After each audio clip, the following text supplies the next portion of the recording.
Hey, what's up, y'all? It's poppin'. It's D. About to react to this vid titled Drake's Dark History with Female Celebrities. Yes, he has a very dark history with women and men. He has a lot of issues with women and men. What can we conclude from that? Anyway, let's watch the vid.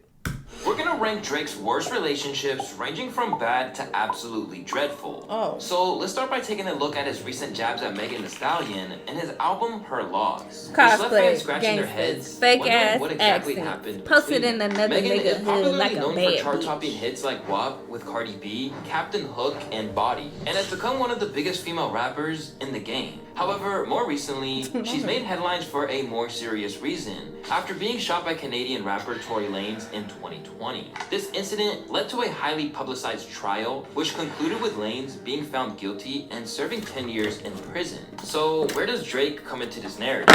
Well, the connection could be found in his 2022 album Her Loss, specifically in the track Circle Loco. Heard your album track one, and I heard enough. The inclusion of the line, lying about getting shots but she's still a stallion, was interpreted as a diss against Megan, since a lot of people believe she was lying when she said that she was shot by Tory, as there was no DNA evidence to prove that he did it. There's no DNA from Tory Lanez on that magazine. That's lying. I told you. Didn't I tell y'all she was lying?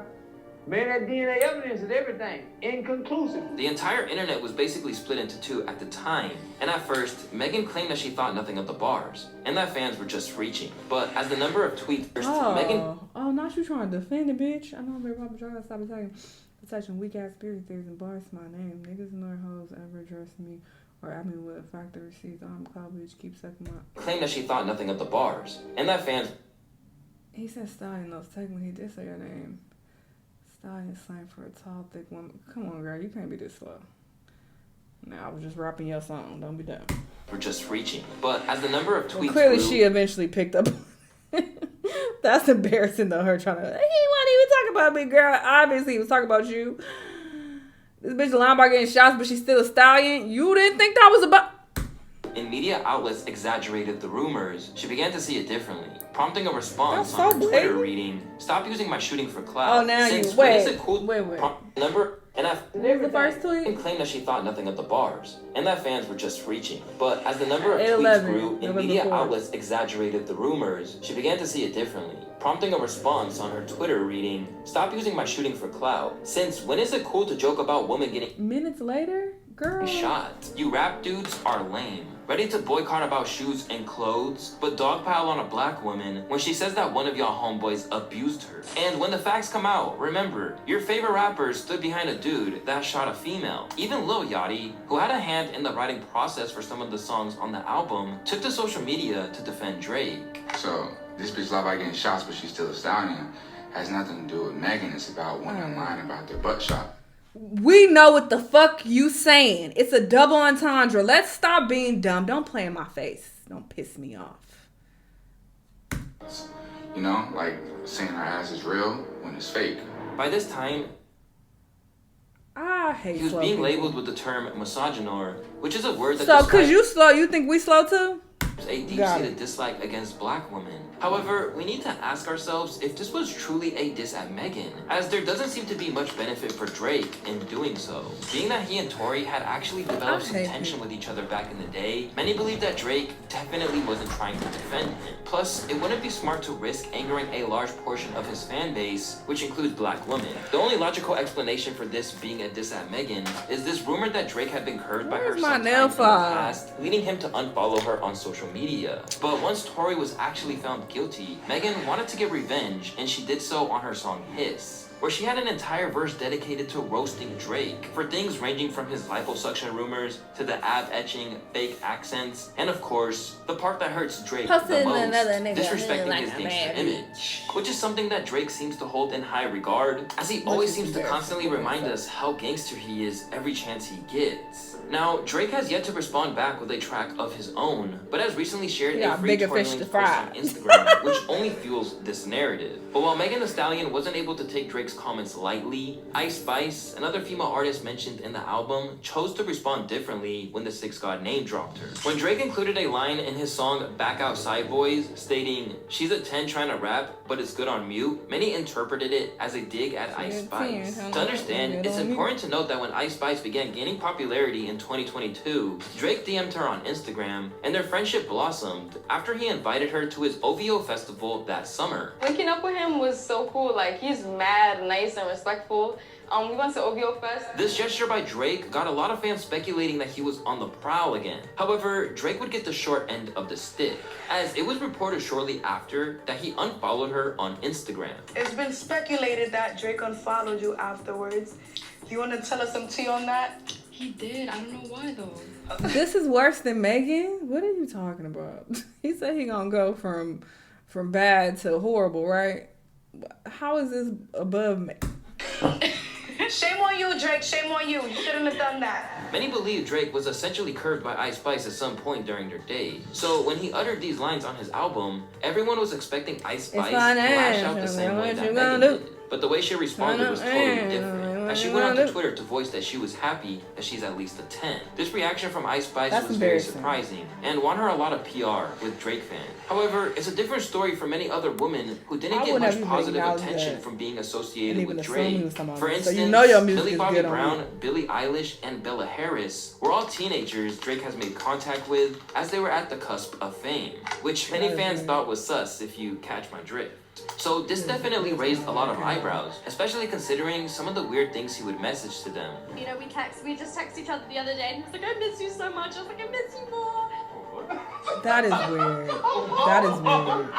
Why are you texting this child? The situation is even more weird with Bella Harris, who Drake reportedly rented out an entire restaurant to celebrate her 18th birthday. Although both parties deny that this ever happened, it was very odd that Bella would post this photo of both of them together with the caption, "No place I would rather be." This is certainly irregular behavior for a man of Drake's age. And this celebrity outreach by Drake has become so associated with his name that even new female artists like Tyla expected him to reach out as soon as she started to blow up. Like, definitely Drake, like, I was low-key waiting for him because I knew it. He's gonna come. He's gonna come. So I was waiting for that follow, and hey, he was there. So he followed you on Instagram? Yeah. Really though? Now, no one really knows what Drake's intentions are when he reaches out to these women.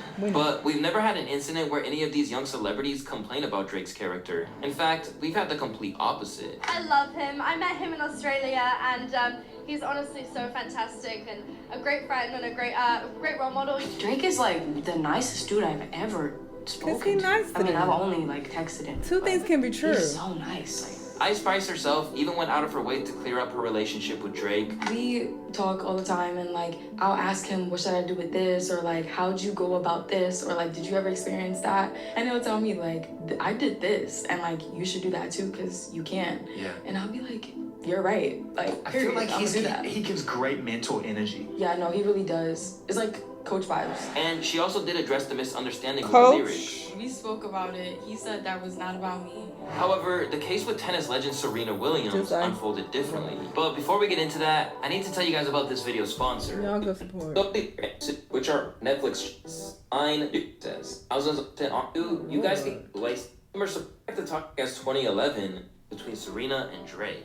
Drake and Serena's relationship goes as far back as 2011 when Drake began appearing at all her tennis matches. He also began hinting that they were in a relationship with tweets like this, as well as mentioning her in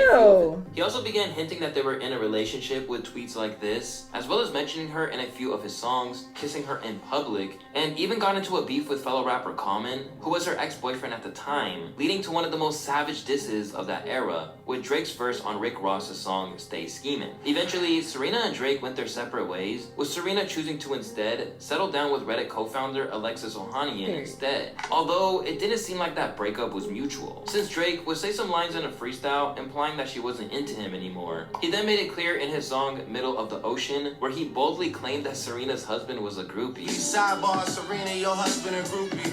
This line immediately got people talking, with the general consensus being that Drake is wrong for going after a married woman. But Alexis responded in the classiest way possible. The reason I stay winning is because I'm relentless about being the absolute best at whatever I do, including being the best groupie for my wife and daughter. And of course, the internet gathered to cook Drake once again. I'ma need a husband like Alexis Ohanian. Stay bitter and mad, Drake. Drake literally just jealous because he wants your wife and he can't have her. And we have to remember, this is not just a married woman, but a married woman with kids. Although, when it comes to kids, nothing quite compares to the relationship he had with the mother of his child, Sophie Brussaux. Drake and Sophie Brussaux's relationship may have been brief, yet it has eternally bound them through their son, Adonis. The duo, with Brussaux transitioning from an adult star to an artist, was first seen together in January of 2017, following Drake's breakup with Jennifer Lopez. By May, Brussaux was claiming to be pregnant with Drake's baby, a claim initially denied by a representative for Drizzy. However, in May of 2018, the entire world was shocked when a rapper by the name of Pusha T exposed Drake's hidden son in his track Story of Adidon. A baby's involved, it's deeper than rap.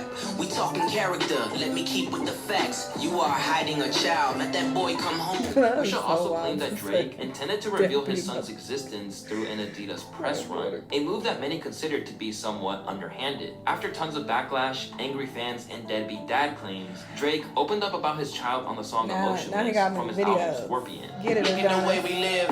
I wasn't hiding my kid from the world, I was hiding the world from my kid. Then, on the song March 14th, he talked about Sophie, saying that they only met twice and he basically slipped up. Despite this, Drake and Brussaux have embraced co-parenting, frequently sharing the joy Adonis brings into their lives on their social media platforms. But what happens when Drake befriends a kid primarily to get closer to his mom? Well, it doesn't always lead to a happy ending either, as seen in the situation with Johanna Leia. In 2021, Drake and Johanna Leia, the mother of basketball prodigy Amari Bailey, were in a relationship for a few months, with their relationship becoming public knowledge in July of that year. During this time, Drake took on a mentoring role for Bailey, who was gearing up to play basketball for UCLA in 2022. At one point, he even gifted Amari with an iced out chain of the owl from his OVO logo, but it was clear that Drake had ulterior motives, as not long after, he was frequently spotted with Amari's mom, Johanna. Their outings ranged from sitting together courtside at basketball games to more exclusive engagements, such as the time they went viral for having a private dinner at the Dodger Stadium. However, by March of 2022, Leia mentioned in an interview that she was already single and exploring her option.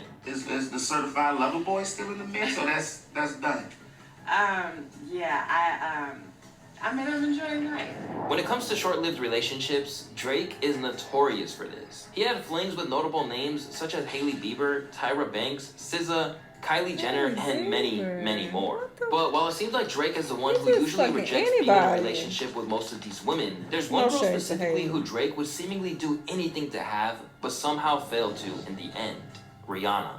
You see, it all started in 2009, which was a very turbulent year, marked by Rihanna's very public fallout with Chris Brown. If you don't remember, Chris Brown was accused of assaulting her during the relationship, and this ultimately led to their split that year. Most people expected Rihanna to take a break from dating for a long while after this, but someone unexpected stepped in: Drake. This was the beginning of relationship drama that would last for nearly 14 years. At the time, you couldn't escape the rumors. They were seen kissing in public, and when Rihanna was asked about the status of their relationship drama that would last for nearly 14 years. At the time, you couldn't escape the rumors. They were seen kissing in public, and when Rihanna was asked about the status of their relationship, she flat out denied any romantic involvement, stating that she prefers hot older men and that she and Drake were just friends. Now, this could have been that Rihanna was just keeping their relationship private, which she has been known to do in the past. But Drake's lyrics in his 2010 song Fireworks seem to tell a different story. As Drake states, "I could tell it wasn't love, I just thought you would fuck with me. Who could have predicted Lucky Strike would have you stuck with me? Damn, I kept my wits about me luckily. What happened between us that night? It always seems to trouble me."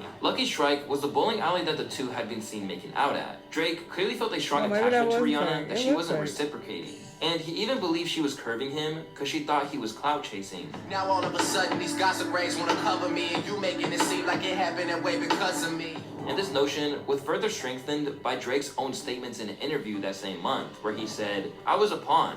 You know what she was doing to me? She was doing exactly what I've done to so many women throughout my life, which was show them quality time, then disappear. I was like, wow, this feels terrible. But only a year later, he would also admit to the fact that he was deeply hurt by Rihanna, which led him to make the song. However, they would still go on to collaborate on hit songs together, like What's My Name and Take Care in 2011, which seemingly brought them closer and closer every time they performed it. At this point, everyone truly believed that they were an item, even though there was no confirmation. So much so that he even got into a bar brawl over her with Chris Brown. And he was clearly bothered by the topic every time he was asked about it in an interview. Don't ask me shit about that man when I come up there, you know what I mean? Like, and leave that man alone, you know? Stop preying on his insecurities, man, because, you know, his insecurities are the fact that I make better music than him, that I'm more popping than him, and that at one point in life, you know what I'm saying, the woman that he loves fell into my lap. I did what a real nigga would do and treated her with respect. From this point onwards, their relationship was pretty complicated, to say the least. From Drake saying that they had their moment in 2013. We had our moment, and, you know, I mean,